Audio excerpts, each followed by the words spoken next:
Everyone has a life story to tell, but an incredible life story is shared and told differently.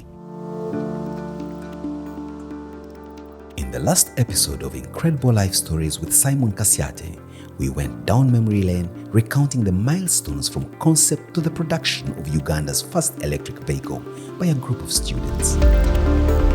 The journey that brought us to Kiira EV is an interesting one. And perhaps the first point to even note is that it is the first electric vehicle designed and built on the African continent. You're kidding me. Transport is a major enabler for all economies, for all communities. People move for several reasons: pursuing opportunities, going for services, education, healthcare, going to the market to collect some commodities. Even leisure, if you please. Even leisure, if you please. So for us, the effort into the car, we saw it as a way that embodies the relevance of an engineer who's participating in not only solving a central problem in a nation which imports today over $760 million in cars annually, being, I think, the second most valued import after petroleum, which runs them. So, if this car could be electric, you still see further enrichment of our economic resolve for transformation, because then electricity we make here. If we make the electricity here, to drive the car that is made here, we have the potential to build a more resilient economy over the time. Paul Isaac Musasizi, a student and tutor, was one of the team of incredible young folk that made this breakthrough. It is from this little green automobile that this expansive facility, the Kiira Motors Corporation, was born.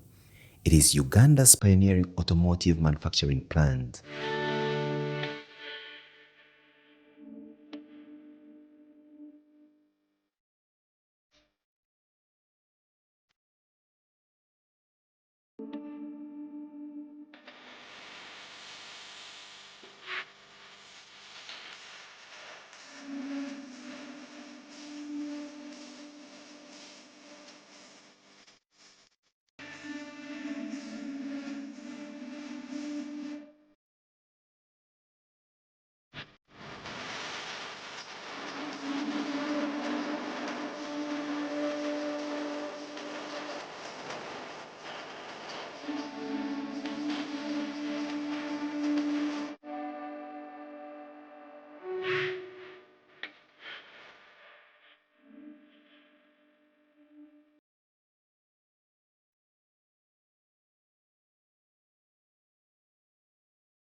Building a vehicle like the Kiira EV requires over 70,000 parts, drawing from a wide range of industrial value chains.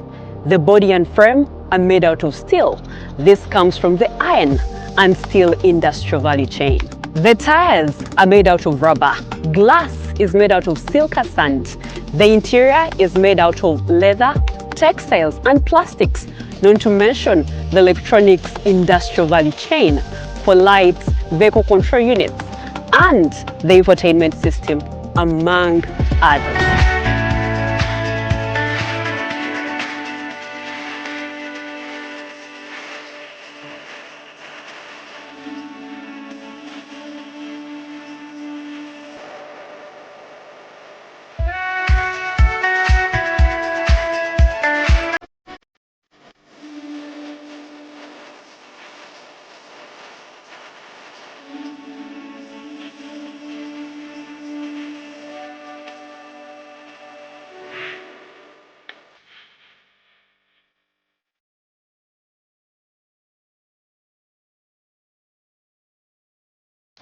Tonight, we return to take you on a tour of this facility and what exactly is going on.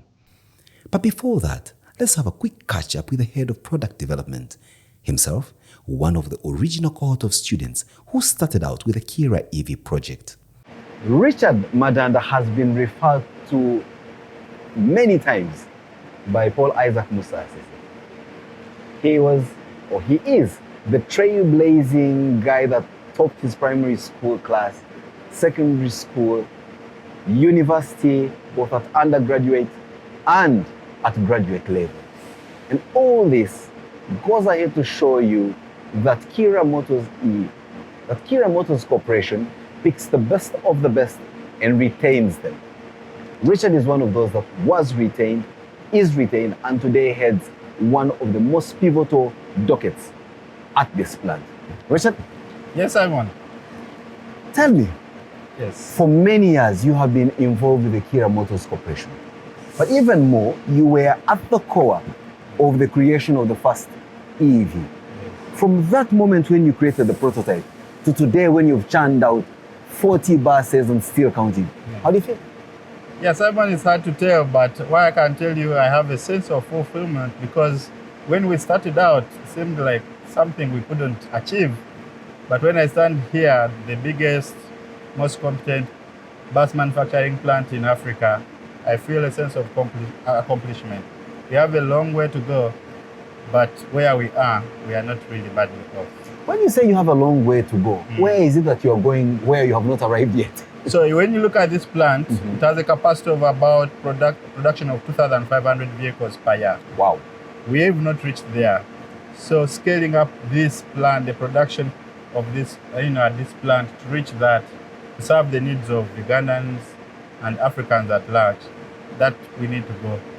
What in your view, as the product development honcho in this place, are some of the bottlenecks that are constraining your ability to scale up perhaps as fast as you may have wished to? So when you look at product development at itself, we design the product for the market. So that should not be the hardest part. So the hardest part is the clients buying our product. We've listened to the clients, our products are good, they meet expectations, comfort, luxury, and everything. But now, preaching or engaging, or the clients actually believing in our local products, that should be the gap. And we are doing something, we are taking steps to address that. So we think, Ugandans naturally think, if it's designed by Ugandans and produced in Uganda, so that I think is what now we need to address.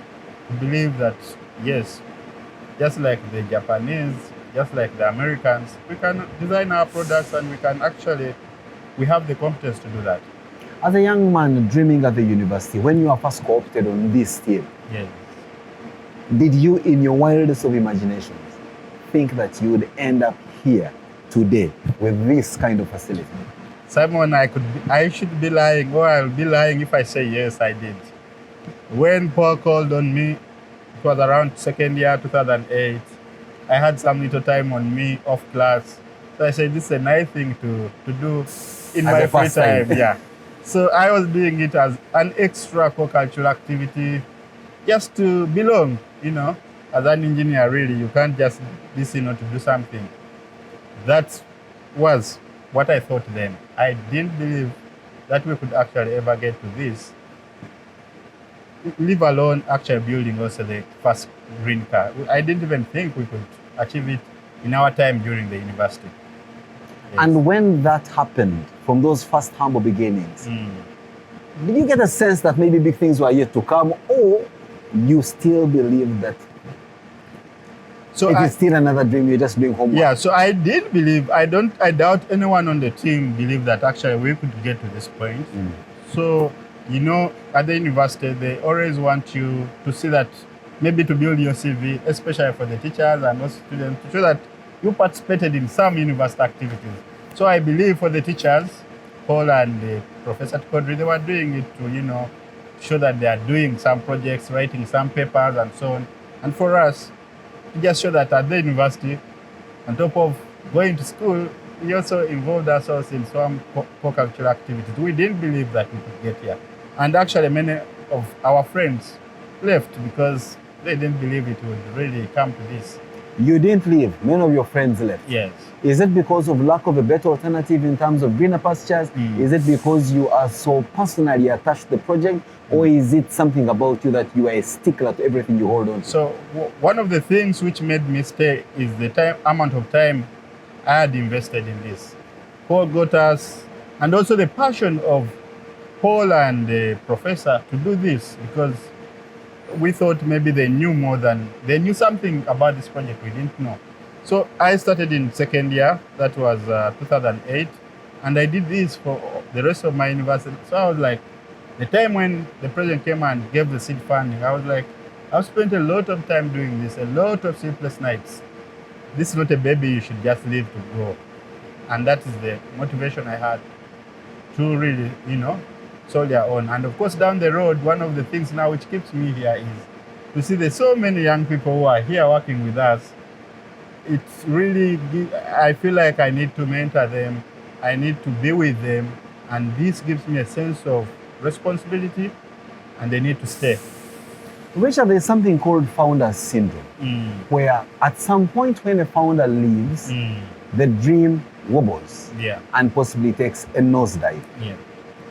Yourself as one of the founders of this dream, together with your CEO, Paul, how comfortable are you today that if for one reason or other, including the passage of time, that you leave the stewardship of this incredible project, that it will actually continue the same trajectory or even greater as you have projected it to? So I can tell you, Simon, confidently that maybe 5 years before or 5 years ago, I wouldn't be very comfortable, because all we had up to that time was still some prototypes.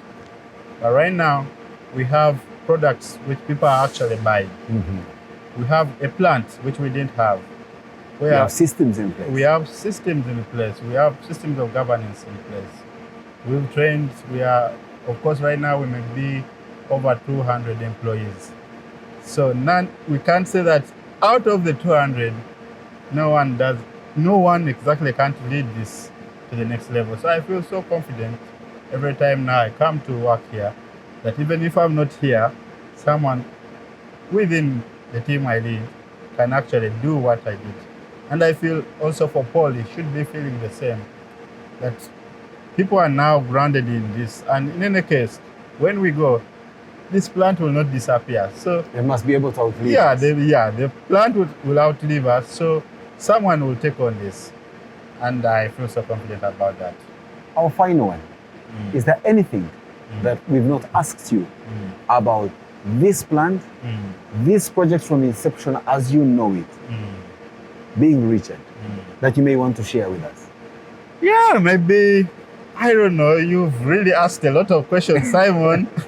All I could say is my appeal is to the rest of my countrymen, Ugandans. People always believe that the best exists outside of Uganda.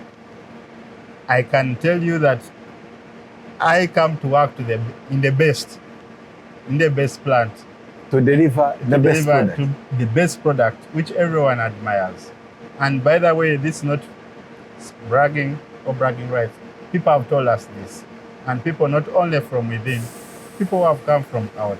So I want to encourage Ugandans that they can also do, because many times people ask us, why do you do vehicles and not needles?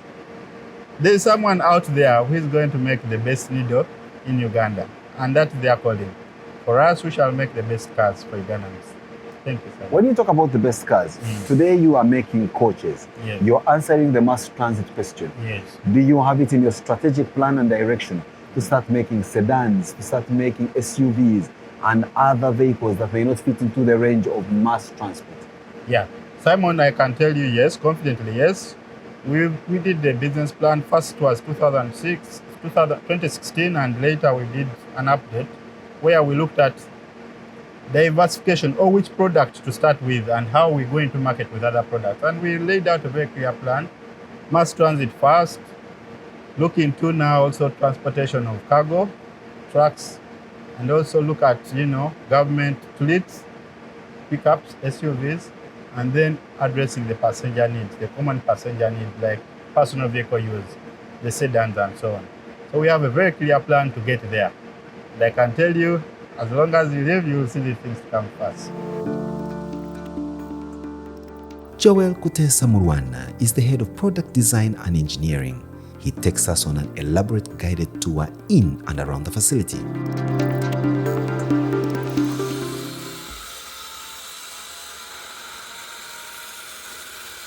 The processes and activities are many and elaborate. To summarize, the production process begins with the assembly of the vehicle's chassis and body. Skilled technicians and engineers work together to ensure precision and quality.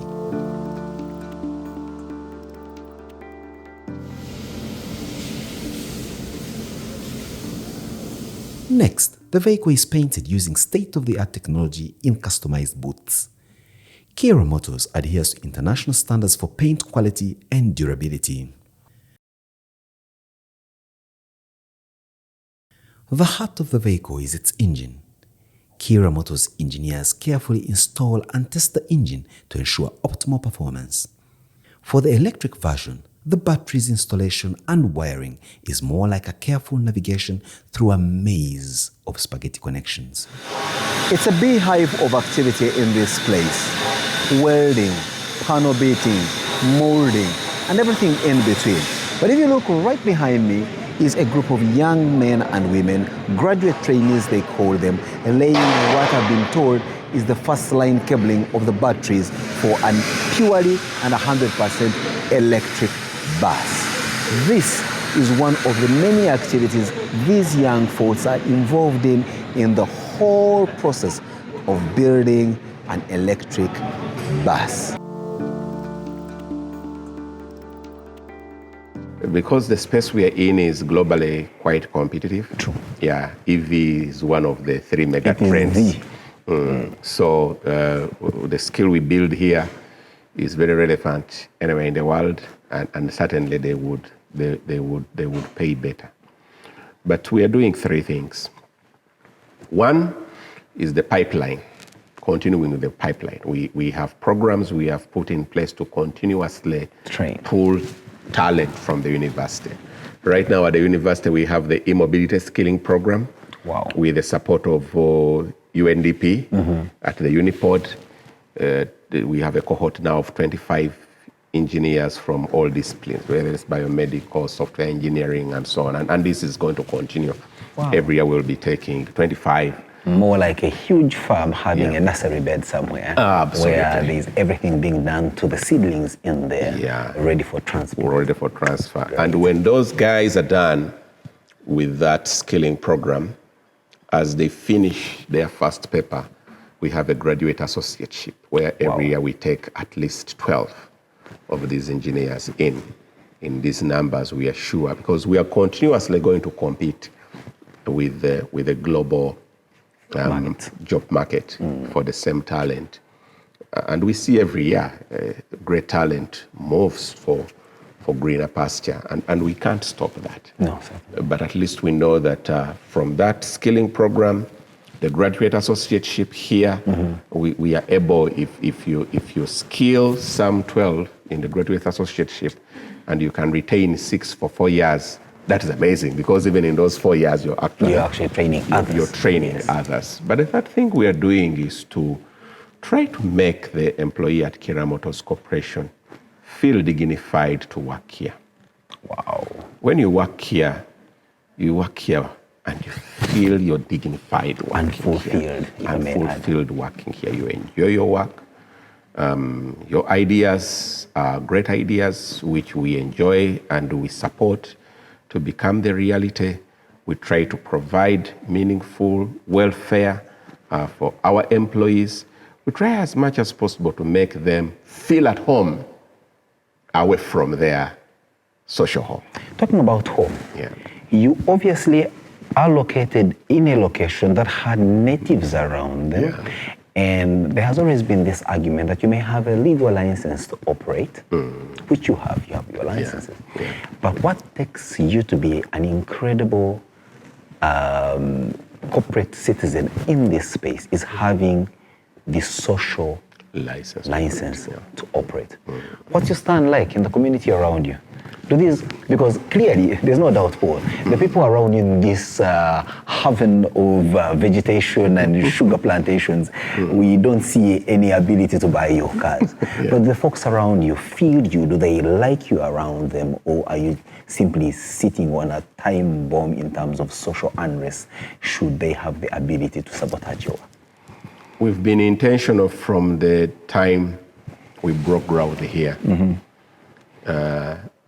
Understanding that even when initially they may not be able to buy the vehicles, the first thing is that they should have a place where they can exercise themselves meaningfully, economically.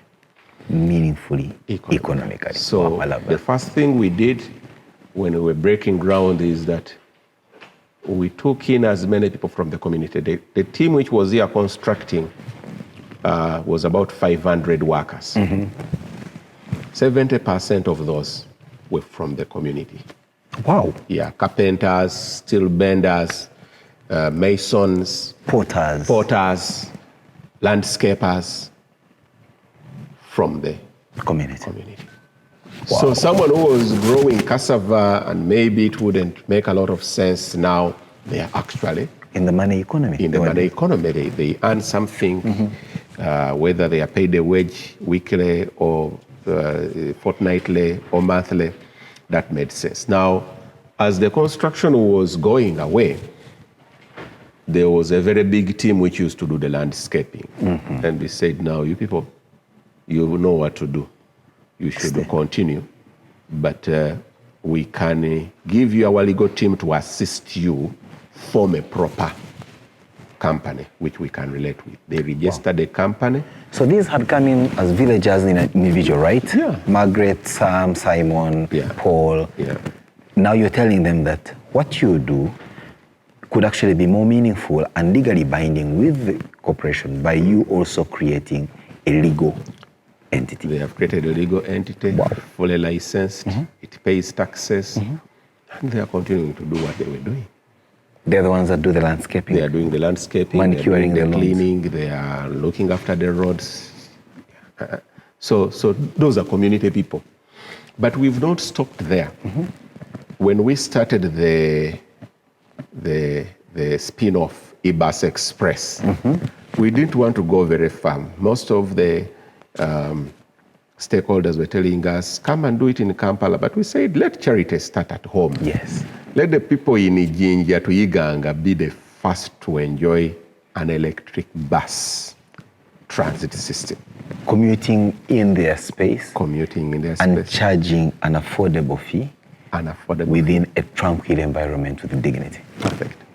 How many do you have on the road now? So for the eBus Express, we are running 9 on one route. Wow. Uganda Jinja Mbiko.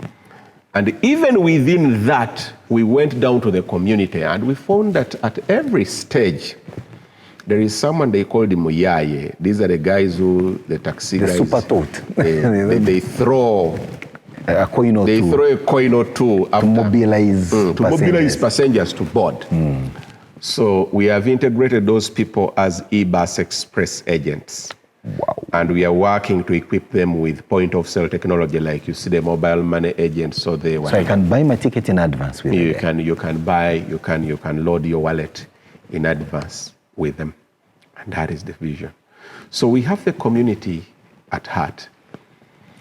Our vision is to see that the innovations that we work on are impacting the real citizen of the nation where we do business. And the real citizen is not in a high tower along Kampala Road. The real citizen is in the communities. And that's why you saw even the other day we went to the community deep in Ipetete to see how innovation is brought to the people, to impact the real people for whom the innovations are intended. Those are the people who move to the market. Those are the people who move to school. Those are the people who move to church. That's where our business will thrive. A testament to Uganda's growing industrial capabilities and its potential to become a hub for automotive manufacturing in Africa, Kiira Motors Corporation now sets its eyes to the horizon with boundless abilities and potential to live to this billing. This is certainly not where the story ends for them. Rather, this is where it begins.